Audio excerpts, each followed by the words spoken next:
want to ask how do you boost your polling position? I'm talking for the party as a whole, not yours in your constituency, but the polls don't look great, do they? Where have all the Remainers gone when Comres has you at 16%, YouGov has you at 15%?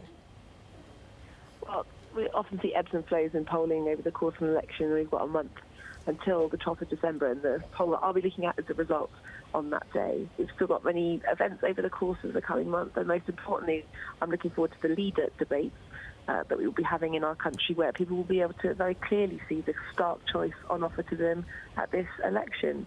We are the only party, the only UK-wide party of Remain, that's putting forward very clearly at this election a position where we want to stop Brexit, and it's very clear that that is what many people in our country want.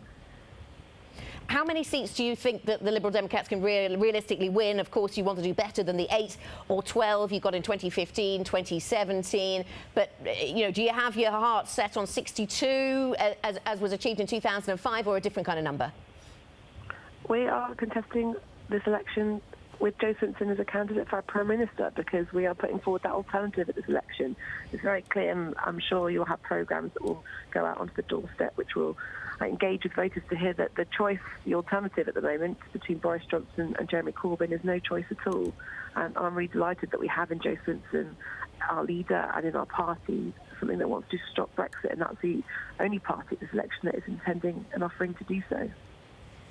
There's been some controversy around whether you stand in Canterbury, and I understand that the party's line is that you will stand against Rosie Duffield in Canterbury. But the broader picture here for the international audience is, are there places where the Liberal Democrats would stand down in the face of a strong Remain Labour candidate, or is that absolutely not what you plan to do? The Liberal Democrats are part of the Unite to Remain initiative, which has brought together those parties that are standing to remain. That is the Liberal Democrats, that's the Green Party, and it's Plaid Cymru in Wales. The Labour Party were invited to take part. They refused to do so. They are not a party of Remain. So I'm very delighted that we've got that alliance across 60 seats, but that certainly doesn't include the Labour Party.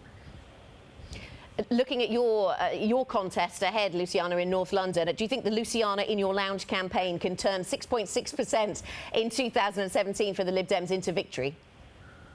Absolutely, and we know from our experience on the doorstep the positive response that we're getting, that people want that alternative. Finching Golders Green is a strongly Remain constituency. Almost 70% of the people locally wanted to stay. Current estimates put it higher than that. I'm the only candidate at this election that would, on the constituency's behalf, be advocating and campaigning to remain in the European Union.